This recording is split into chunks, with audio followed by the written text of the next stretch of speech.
Hello, everyone, and welcome to Your Vote Counts with Senator Rosino and Jason Dunnington. You know, the governor wants, he calls it energy abundance, all of the above, all of it. Pump, blow, sun, it don't make any difference, all right? He wants all this energy. And the reason, hyperscalers need billions of dollars of energy right now.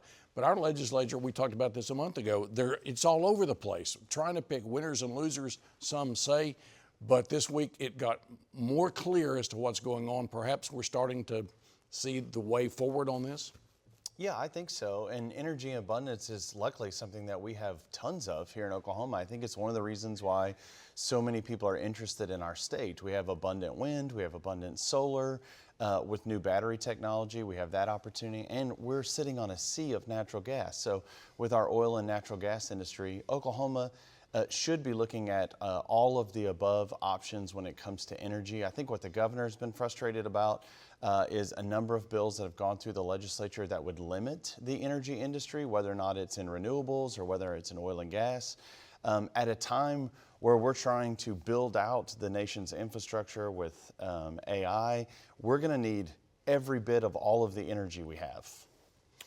And that's been made abundantly clear. This week, the Republican corporation commissioners, all three, took the extraordinary step of stepping into legislation saying these are bad bills. This is picking winners and losers. What's going on, Senator? Yeah, I think that some of the things that are happening up there at the Capitol, I think you're correct. I think that there are people that are getting behind certain entities, and when they get behind those entities get to make a lot of money off of legislation that's passed. To my colleague's point, though, there is so much energy in the state of Oklahoma that we should just take the whole approach holistically and look at it all and say, what is the best way for the state of Oklahoma to move forward without picking winners and losers? And when the Corporation Commission comes out and says, hey, we've got some problems with these bills, we should probably listen to those elected officials and say, hey, maybe we need to step back and look at this better. So Commerce, the governor, they're trying to bring business here. The hyperscalers, $350 billion in CapEx this year.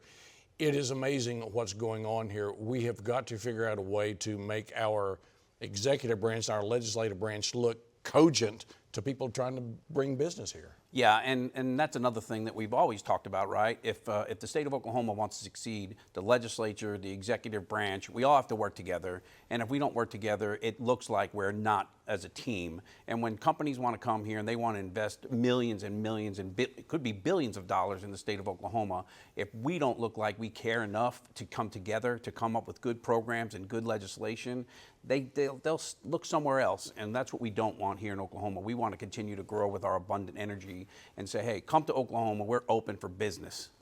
Yeah, we probably need more attention on this issue. And just by the way, Jerry Bonin and I do a podcast twice a week on this, OK Energy Today. Thanks, Jerry, for doing that. But when we see these things happening and we don't have the background on it, it's easy to see policymakers making the wrong decisions.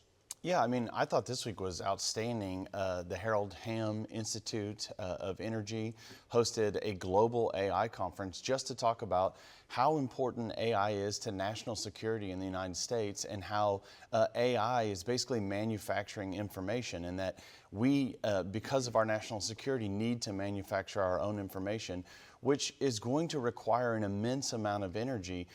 The U.S. is up for the task, but it's going to take states to look at the regulations that they have and clear the way for businesses to build out this immense power in order for us to be first in the world when it comes to AI.